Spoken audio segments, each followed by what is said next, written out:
She and I have been talking about quitting our careers and going into business together because we are entrepreneurial, and we were both kind of working for the man kind of situations. And she actually pushed the button on us taking this leap, and that's how it all started. And we did really well. And in about 3 years, we had moved out of a townhome and had bought a 3-level home over near Black Point Marina in South Dade County. And we had 2 cars, new cars, and things were going really well. And then 1992, August 24th, Hurricane Andrew.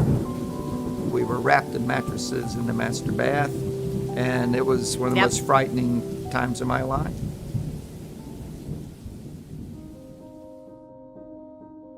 My first month in the business, I actually sold 2 houses and listed one. Let's say it was 17 years ago, so it would have been 22 when I first got at Keller Williams. I made the smart decision to go ahead and quit my permanent job and go full-time into real estate after 1 good month. We go ahead and the market starts to shift. We start to see a change, which that led to 6 months of no paychecks in real estate and me kind of wondering, what the heck did I get myself into? I'm driving down Harrison. The car runs out of gas. I get it over to the side of the road by the 7-Eleven, and I park my car, and I'm like, well, I guess this is where I'm gonna be tonight. I quit my job, and we started working together.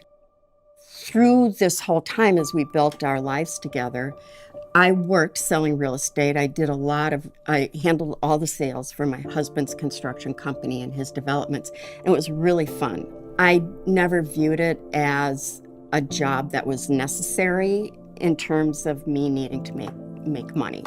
The money was extra. It was wonderful to have. It was like playtime for us. And but when he got sick, I realized that that came to an end. And then he was diagnosed with Alzheimer's. We decided to come up to Tallahassee. My parents said, why don't you come up here and hang out and get your sights set on what you're gonna do.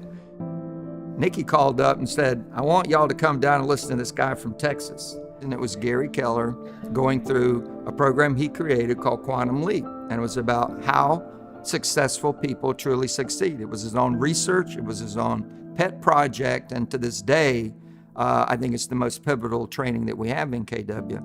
And I'll never forget, and this is really amazing at this point in the company's history, when we were doing the mission, I asked Gary, so what is your mission? And very calmly and very quickly, but very just straightforward, said, I intend to change the face of the real estate industry.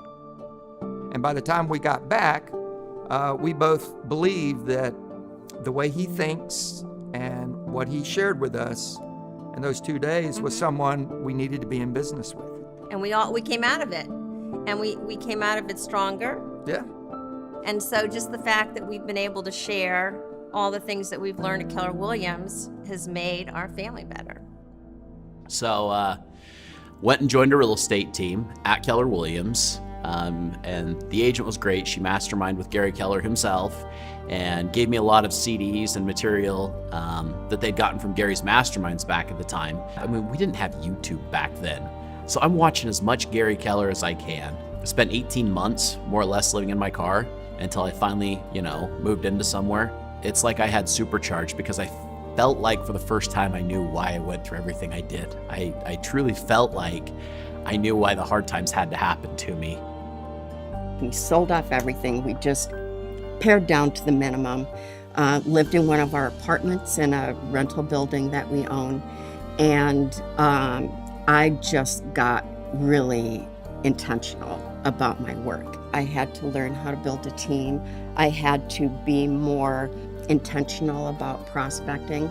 I had to be more intentional about following up. I had to be more intentional about everything.